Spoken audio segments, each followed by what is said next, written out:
어느 철학자가 실수로 교도소에 들어가게 됐는데 거기서 절도범 친구를 같이 만나게 됐습니다. 이 도둑이 어느 날 철학자에게 말했어요. 우리 달이 없는 금음날 밤에 이 감옥에서 빠져나갑시다. 가만히 생각해 보니까 여기서 썩어 지나는 것보다도 탈옥해야 되겠다는 생각을 함께하고 드디어 기다리던 날 도둑과 철학자는 교도관의 눈을 피해서 살금살금 지붕 위로 올라가게 되었습니다. 그런데 그만 도둑이 발을 잘못 디뎌가지고 기와장 하나가 아래로 떨어지고 말았어요. 밑에 교도관이 지나다가 저 뭐야 누구야 하고 소리 지르니까 야옹 그랬어요. 그래서 겨우 위기를 모면하게 됐습니다. 근데 얼마 가다가 이번에는 철학자가 그만 발을 잘못 디뎌가지고 기와장이 하나 밑으로 떨어지게 됐어요. 뭐야 누구야 소리 지르니까 철학자가 뭐라고 해야 되지 생각을 깊이 하고 대답을 했어요. 고양이에요. 그래서 두 사람들만 잡혀버리고 말았다는 뭐 그런 우스운 얘기지만요. 여러분 사실은 야옹하는 것하고 고양이예요 하는 것하고 다른 것이고, 고양이라고 말하는 것하고 고양이로 살아가는 것이 다른 것이지 않습니까? 오늘 저와 여러분이 나는 예수님을 믿는다고 하는 것과 믿음으로 살아가는 것은 차원이 다른 얘기거든요. 이제 1919년 몇 달 남았습니까? 4달밖에 남지 않았습니다. 저는 제 마음속에 하나님께 기도하면서 우리 성도들과 함께 기도하는 제목은 이제 예수님 제대로 믿어야 되겠다는 거예요. 정말 예수님 제대로 믿고 제대로 축복받아야 되겠다고 하는 생각을 가지면서 오늘 저는 9월 첫째 주일에 원색적인 복음을 여러분에게 전하기를 원합니다. 이 복음을 통하여 여러분이 정말 진짜 예수 그리스도를 우리가 만나고 또 성찬 예식을 통하여 예수님을 눈으로 보고 몸소 경험하는 귀한 시간이 다 되시기를 주님의 이름으로 축원합니다. 이스라엘 백성들이 애굽에서 바로 지하에서 430년 동안 노예 생활을 하게 되는, 나중에 너무너무 힘들어서 저들이 부르짖고 하나님께 기도하게 되시자 하나님께서 저들에게 구원의 길을 열어주셨습니다. 하나님께서 저들을 구원하시기 위해서 바로왕과 그 애굽 백성들에게 재앙을 내리셨어요. 나일강의 물을 피로 바꾸는 재앙도 내리고, 개구리, 이를 만들고, 파리떼가, 메뚜기떼가 그 나라를 뒤엎는 그런 재앙을 만들어도 이 바로왕이 꼼짝하지 않는 거예요. 더욱 마음을 강팍하게 하는 거예요. 이스라엘 백성들을 내가 보낼 수 없다고 하는 것입니다. 나중에는 독종과 우박과 흑암의 재앙을 내렸지만 그때에도 바로왕의 마음은 움직이질 않는 거예요. 여러분, 마귀는요, 여러분이 복받는 것 절대로 용납하지 않으려고 끝까지 버티는 거 아세요? 하나님께서 마지막으로 저들에게 재앙을 10번째 재앙을 준비하셨어요. 그게 뭐냐? 출애굽기 12장 12절의 말씀이에요. 내가 그 밤에 애굽 땅에 두루 다니며 사람이나 짐승을 막론하고 애굽 땅에 있는 모든 처음 난 것을 다 치고 애굽의 모든 신을 내가 심판하리라. 나는 여호와라 말씀하시고, 마지막 재앙은 저들 모든 사람이나 짐승의 처음 난 것들을 다 치고 죽게 하고, 그리고 이를 통해서 하나님은 모든 우상을 다 진멸할 것을 말씀하시면서, 그러나 하나님의 택한 이스라엘 백성들 선민들에게는 구원의 길을 열어주시면서 말씀하셨어요. 12장 3절에 너희는 이스라엘 온 회중에게 말하 이르라. 이달 열흘에 너희 각자가 어린 양을 취할지니 각 가족대로 그 식구를 위하여 어린 양을 취하되, 7절에 그 피를 양을 먹을 집 좌우 문설주와 인방에 바르고. 자, 절 보세요. 그런데 이스라엘 백성 너희들은 잘 들어. 너희들은 흠없는 어린 양을 한 마리 잡아. 어린 양을 잡아서 그 피를 집에 좌우 문설주가 있잖아. 문설주. 여러분, 제 설교 노트에 있죠? 문설주. 그 기둥을 문설주라고 하는데요. 이 기둥에도 피를 바르고, 그리고 인방에도 피를 바르고, 자, 어린 양의 피를 다 바르라고 주님이 말씀하시고, 그러면 그 천사가 그 피를 보고 넘어가게 될 것이다. 드디어 하나님 약속하신 날이 왔습니다. 그날 밤이 지나게 되었는데 애굽의 집집마다 가정마다 통곡 소리가 울려 퍼지는 겁니다. 왜? 장자가 죽고 모든 짐승의 첫것이 다 죽고 죽음의 재앙이 이곳에 임하게 되었기 때문에 모두가 다 통곡을 하게 되고, 이때 바로의 궁도 절대로 예외가 아니었던 것입니다. 잘 보세요. 그런데 이스라엘 백성들의 가정에는 이 재앙이 들어가지를 못한, 죽음의 재앙이 내리지 못한 이유가 무엇이겠습니까? 그들이 잘나서 그래요? 그들이 착해서 그래요? 아니에요. 그들이 이스라엘 백성이라서 그래요? 아니에요. 저들은 하나님의 약속의 말씀대로 흠없는 어린 양을 잡아서 그 집집마다 문설주와 인방에 발라게 되었더니 주의 천사가 그 피를 보고 다 넘어가게 되는. 자, 볼까요? 13절의 말씀, 우리 12장 13절의 말씀 다 크게 함께 봉독합니다. 시작. 애굽 땅을 칠 때 그 피가 너희가 사는 집에 있어서 너희를 위하여 표적이 될지라. 내가 피를 볼 때 너희를 넘어가리니 재앙이 너희에게 내려 멸하지 아니하리라. 아멘. 줄차요. 내가 뭘 볼 때? 피를 볼 때 너희를 넘어가리니. 잘난 거, 돈 많고 권력 있고 그런 거 보지 않아요. 단지 저들 집에 있는 그 피를 보고, 어린 양의 피를 보고 뭐요? 넘어가리니. 그래서 유월절이라고, 여호와의 유월절이라고 하는 거예요. 유월이라고 하는 말은 무슨 말이냐? 넘어간다 그 말이에요. 영어로 pass over 하는 것입니다. 그래서 그날을 유월절로 지키고, 우리나라가 광복절을 지키는 것처럼 이들은 유월절을 그 나라의 첫째 날로, 첫째 달로 지키면서 새로운 역사를 써나가게 되었던 것입니다. 성도 여러분, 그런데 놀라운 사실이 있어요. 우리 예수님께서 이 땅에 오셔서 십자가 달려 돌아가신 그날이 언제냐? 그날이 바로 유월절에 어린 양의 피를 잡아서 피를 흘려서 문설주에 바르던 그날 니산월 14일에 바로 우리 예수님께서 십자가에 유월절에 금요일에 돌아가시게 되었다고 하는 사실. 무슨 말씀이에요? 바로 구약에 말하는 유월절의 어린 양이 신약에 바로 누구다? 예수 그리스도이시다 말씀하는 거죠. 그래서 사도 바울은 고린전서 5장 7절에서 우리의 유월절 양 곧 그리스도께서 희생되셨느니라고 말씀하셨고, 세례 요한은 요한복음 1장 29절에서 예수님을 보고서 뭐라고 했어요? 보라, 세상 죄를 지고 가는 하나님의 어린 양이로다고 말씀해 주셨고, 여러분, 그래서 성경에 나오는 어린 양은 다 누구를 말하느냐? 어린 양 예수 그리스도를 말씀하고 있는 것이거든요. 예수 어린 양 존귀한 이름, 예수 어린 양, 다 같이요. 존귀한 이름. 사랑하는 성도 여러분, 성경은 구약 창세기부터 요한계시록까지 모든 말씀 가운데 주님의 피가 흐르고 있는 걸 여러분이 알고 계십니까? 종교개혁자 마르틴 루터는 말하기를 성경을 짜면, 성경을 찌르면 거기에 보혈의 피가 나오게 된다.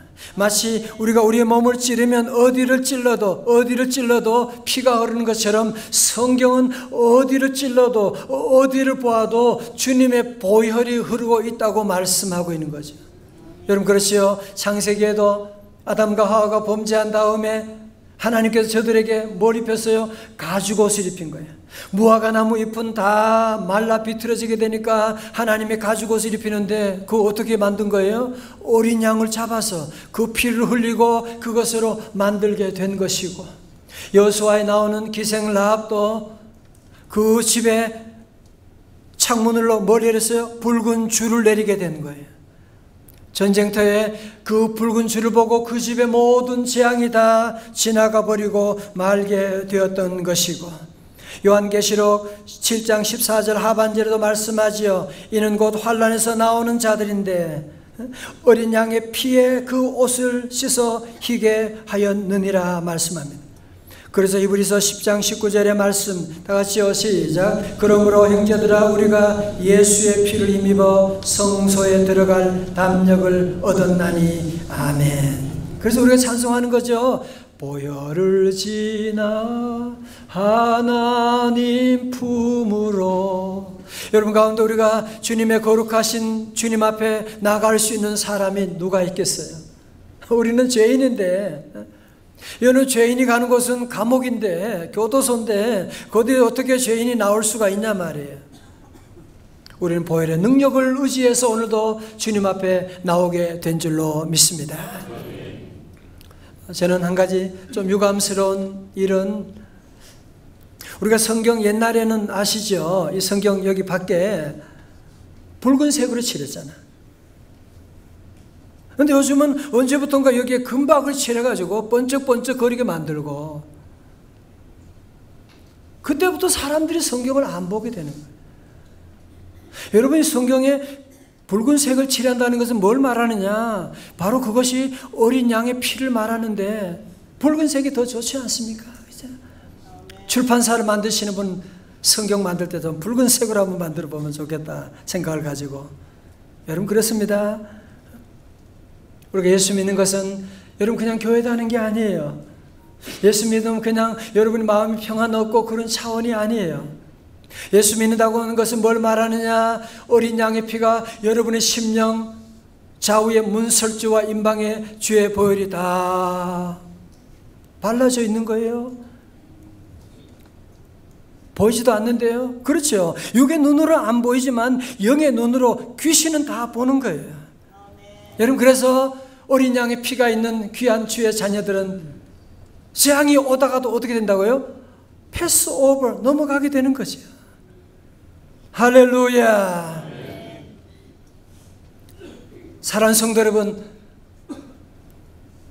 이 세상 사는 것이 장난이 아니잖아요. 얼마나 끔찍한 일이 많은지 여러분 알고 계시지 않습니까? 저도 살아가는 동안에 수많은 재앙들을 경험하고 수많은 죽음들을 보고 사고를 당하고,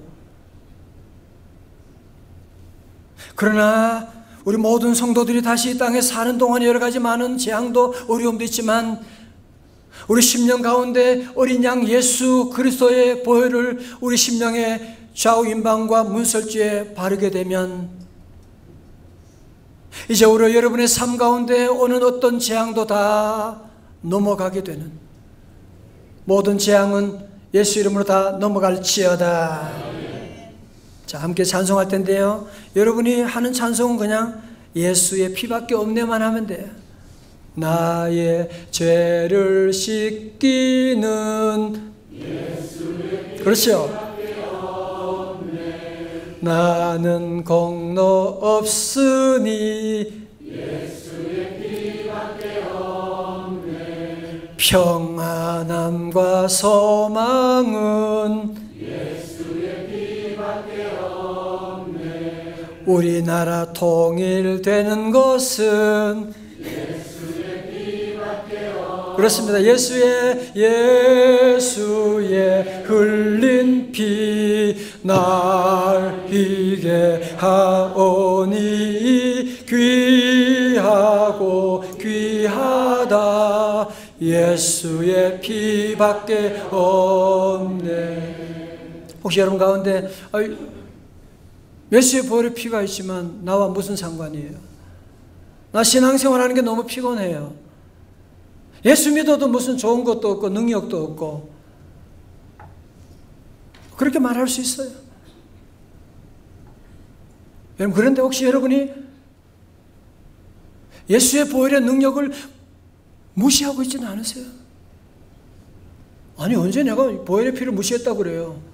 아니, 무시하진 않았을지 모르지만 혹시 여러분이 보혈의 능력을 그러면 사용하고 계시나요? 신용카드가 10개나 된다고 여러분 자랑하세요? 그거 다 집에 놔두고 쓰지도 않으면 그게 무슨 능력이 있어요? 한 개라도 그거 사용하면 그 신용카드로 차도 살 수가 있고 비행기 티켓도 살 수가 있는 것이거든. 사랑하는 성도 여러분, 이제 여러분이 예수님을 믿음으로 말미암아 예수님의 보혈의 피가 여러분에게 묻어있는 주님이 여러분과 함께함을 믿으시기를 주의 이름으로 축원합니다. 여러분 심령에는 이미 여러분이 원하건 원치 않건 이미 보혈의 피가 여러분의 심령 가운데 다 발라져 있어요. 여러분, 그러므로 이제 우리 성도들은 그냥 교회 다니는 것이 아니라 이제는 내 심령 가운데 보혈의 능력이 있음을 여러분이 믿고 이제는 절대로 누가 뭐라고 할지라도 기죽지 말고 여러분이 담대하게 나가시고, 여러분이 어떤 재앙과 어려운 위기 순간에 보혈의 능력을 의지해서 보혈의 능력을 사용하고 나가고, 암행어사가 마패를 사용하는 것처럼 여러분 늘 보혈의 능력을 의지하고 나가시게 되면 보혈의 능력은 우리의 죄만 사하는 것이 아니라 마귀 사탄의 모든 묶임을 해서 우리를 해방시켜 주시는 줄로 믿습니다. 한국신학대학교 구약학 교수였던 김정준 목사님께서 내가 죽는 날이라고 하는 시를 남겼습니다. 목사님이 폐병으로 마산 결핵 요양소 죽음의 병동에 입원하게 되었습니다. 의사로부터 3개월밖에 살 수 없다는 사형 선고를 받았어요. 이때 목사님이 남긴 시가 내가 죽는 날이라고 하는 시입니다. 내가 죽는 날은 비가 와도 좋다. 그것은 슬픈 눈물이 아니라 예수의 보혈로 내 죄의 씻음을 받은 감격의 눈물이니까. 목사님은 죽음을 앞두고 그동안 지었던 모든 죄를 낱낱이 기록해 보았더니 너무너무 많은 거예요. 그러면 내게 남은 3개월 하나님 앞에 내 죄를 회개하고, 내가 남은 3개월 하나님의 사랑을 실천하며 복음 전하며 살다가 죽어야지. 그런 마음에 결단하고 그날부터 그는 다른 환자들의 변기 청소, 약 수발, 각혈 환자의 수발, 기도하고 복음 전하기에 열중하였습니다. 의사는 말렸어요. 절대 안정이 필요한데 왜 그러냐고 말렸지만 그는 거부하고 끝까지 그 사명을 감당해 나가는, 매일매일 땀을 뻘뻘 흘리면서 환자들 돕고 청소하고 사명을 감당하는데 놀라운 일이 나게 됐습니다. 죽을 병에 걸렸으면서도 자신의 몸을 돌보지 않고 봉사하는 가운데 그의 병이 치유함을 받고 건강하게 퇴원하게 되어서 한국 구약학의 기초를 만드는 귀한 일들을 감당해 나가는, 이것이야말로 보혈의 능력이 아니고 무엇이겠습니까? 요즘 우리나라 많은 분들이 우리 대한민국의 앞날을 걱정하는 분들이 참 많이 있어서 기도하는 가운데 저는 마음속에 하나님 주신 음성이 있고, 사랑하는 성도 여러분, 우리 대한민국 절대로 망하지 않습니다. 하나님이 보호하는, 하나님이 함께하는 민족입니다. 여러분, 소돔과 고모라 죄가 많아서 망했나요? 악인이 많아서 망했나요? 세상은요, 원래 죄가 많은 게 세상이에요. 세상에는 원래 악인들이 있었지 어느 시대 악이 없었던, 동성애가 없었던 데가 언제 있었습니까? 죄가 많다고 망하는 것이 아니라 기도하는 하나님 앞에 바로 서 나가는 의인이 없어서 나라가 망한 것이지. 어제 제가 새벽에 성도들과 함께 에스겔 말씀을 함께 22장 30절의 말씀을 나누면서 함께 눈물로 기도했던, 나라가 망할 때 무너진 성에 막아서서 하나님 우리 민족을 구원하여 주시고 진멸하지 말아달라고 눈물로 기도하는 이 무너진 성을 막아서는 자가 있으면 내가 이 성을 진멸하지 아니하리라고 주님이 말씀하셨는데, 유다 예루살렘에는 그런 사람이 없어서 망했는데 오늘 저와 여러분이 우리 명성제일교회 성도가 다 함께 일어서서 두 손을 들고 이 민족의 무너진 데 성을 막아서 하나님께 부르짖고 기도하며 나갈 때, 이번 9월 특별 새벽제는 그냥 우리가 행복하고 복받는 기대가 아니에요. 이 땅에 내리는 모든 재앙과 여러분이 맞서서 하나님 앞에 두 손 들고 기도하며 나가게 될 때 하나님이 우리의 기도 들어주시고 우리 가정과 우리 민족 가운데 내리러 가는 모든 재앙도 다 패스 오버하게 되는, 넘어가게 되는 놀라운 역사가 임할 줄로 믿습니다. 사랑하는 성도 여러분, 우리 주님의 소원은 여러분 모두가 그냥 예수 믿는 흉내만 내고 한 주간 또 가서 넘어지고 또 다시 주님 앞에 나와서 하나님 회개하고, 아닙니다. 이제 여러분이 이번 2019년 가을에는 정말 복음의 능력, 보혈의 능력을 여러분이 의지하고 나가고, 악한 마귀 사탄이 여러분을 유혹할 때라고 할지라도 보혈의 능력, 십자가 능력을 여러분이 붙잡고 나가게 되면 우리에게 다가오는 수많은 재앙들 10가지, 100가지가 온다고 할지라도 보혈의 능력으로 넉넉히 이겨나가는 우리 성도들 다 되시기를 주님의 이름으로 축원합니다. 축원합니다.